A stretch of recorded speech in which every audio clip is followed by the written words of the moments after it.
Moi aussi, je vais remercier les amis qui sont venus. Je ne vais pas tous les citer, mais je sais qu'il y a un certain nombre qui sont présents ce soir et je les en remercie. Je remercie aussi tous les Mérinaquais qui sont Gérard ici. Gachet, comme dit Sud-Ouest. Et la semaine dernière, nous étions déjà nombreux, mais je crois que s'il y avait un 11e tour, franchement, je ne sais pas où on irait. J'espère que ça va se terminer dimanche. Ça va se terminer dimanche parce que ça va se terminer dimanche, ça va bien se terminer. Nous allons gagner, il faut le dire. Nous allons gagner.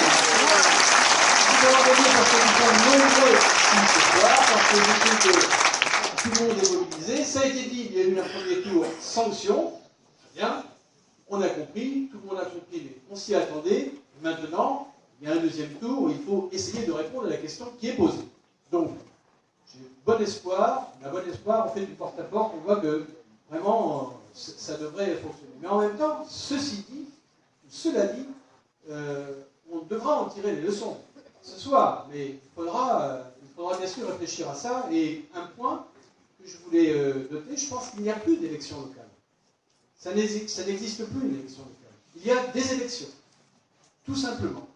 Et à chaque élection, eh bien, les gens répondent suivant ce qui se passe dans leur quotidien, mais aussi au niveau du national ou du département, de leur vie. En fait. Et donc une élection, elle s'adresse, elle ne va pas être que municipale, parce qu'en fait, on a une vie totale, et c'est très difficile pour des gens qui sont dans des situations difficiles notamment, ou qui se sentent abandonnés, de faire le distinguo entre « Ah bah tiens, oui, ça c'est comme ça, bah non, tiens, je vais peut-être voter quand même parce qu'ils sont sympas ». Donc je pense que là, il faudra vraiment qu'on tire je dirais, un enseignement de ça. Ça veut dire qu'il faut que l'on soit, nous, élus, militants, citoyens, exigeants tout le temps, avec nous-mêmes, mais aussi avec ceux que l'on élit pour nous représenter à chaque niveau.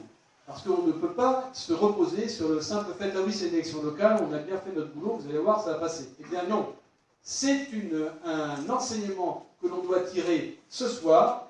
On doit faire confiance à tout le monde et à personne. Il faut surtout s'assurer que ceux pourquoi on a voté ou ceux que l'on met en place, eh bien, ils vont faire le boulot et ils vont tenir leurs promesses.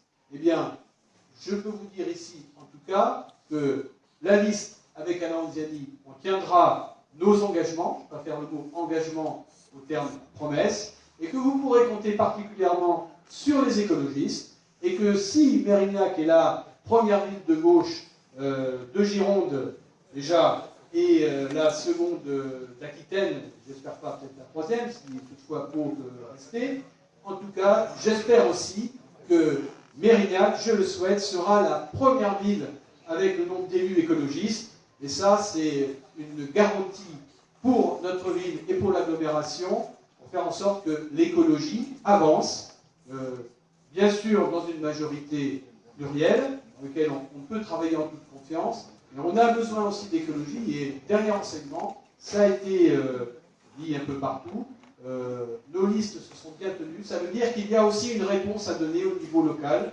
à travers l'écologie, une réponse à donner au niveau national à travers l'écologie, et vous pourrez compter sur nous, ici et ailleurs, pour faire avancer ces idées. Dernier mot, eh bien, je souhaite que, encore demain, tout le monde puisse aller convaincre encore son voisin, ses amis, ses enfants, ses connaissances, pour faire en sorte qu'il ne manque aucune voix à la liste menée par Alain Anziani. Je vous remercie.